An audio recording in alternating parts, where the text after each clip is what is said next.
কুলতলিতে জল ব্যবহার করা নিয়ে রাজনৈতিক সংঘাত। ট্যাঙ্কের জল বিজেপি সমর্থক পরিবারগুলিকে দেওয়া হচ্ছে না বলে অভিযোগ। এই ঘটনাকে ঘিরে ব্যাপক উত্তেজনা ছড়ায় দক্ষিণ 24 পরগনার কুলতলি ব্লকের 2 নম্বর মধুসূদনপুর এলাকায়।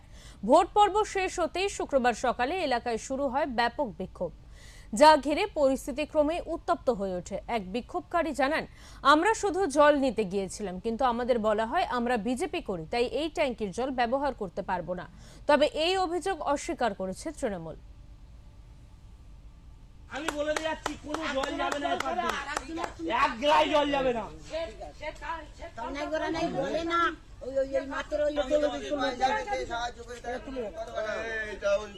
পেছনে যখন দেখি বন্ধ হয়ে থাকে আবার চালু করে আবার জল নিয়ে যাই, তখন বলছে বলে আমরা টাকা দিয়ে কল বসিয়েছি।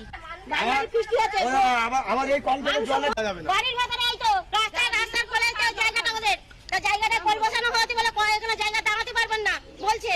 শুনতে পাচ্ছেন তো আপনারা? এক গ্লাস জল যেন না নাও, বলে তো ফ্যামিলি ধান না ওঠে। আমার সকলে যদি এই পারে কল বন্ধ করিস তাহলে আমার কল বন্ধ। কি জন্য বলেছে এটা? এটা কি ব্যক্তিগত কল? না ব্যক্তিগত কি, আমি টাকা দেবো। আচ্ছা আচ্ছা আচ্ছা, ওর টাকা আচ্ছা। তোমরা ওপার বুধের লোক এপার জল খাবে না, খাবে না, এই কলে হাত ছোঁয়াবে না। ওপার বুধের লোক এপার আসবে না।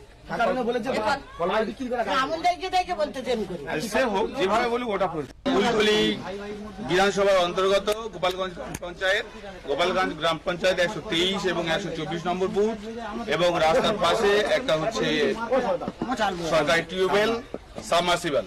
সেই টিউবওয়েলে আজকের দিন একজন ব্যক্তি, মা ঠাকুমা যিনি, উনি আমাদের ভারতীয় জনতা পার্টি কর্মীদের কাছে ফ্ল্যাগ তৈরির জন্য, ফ্ল্যাগ স্টিক তৈরির জন্য বাঁশ বিক্রি করেছেন কয়েকটা।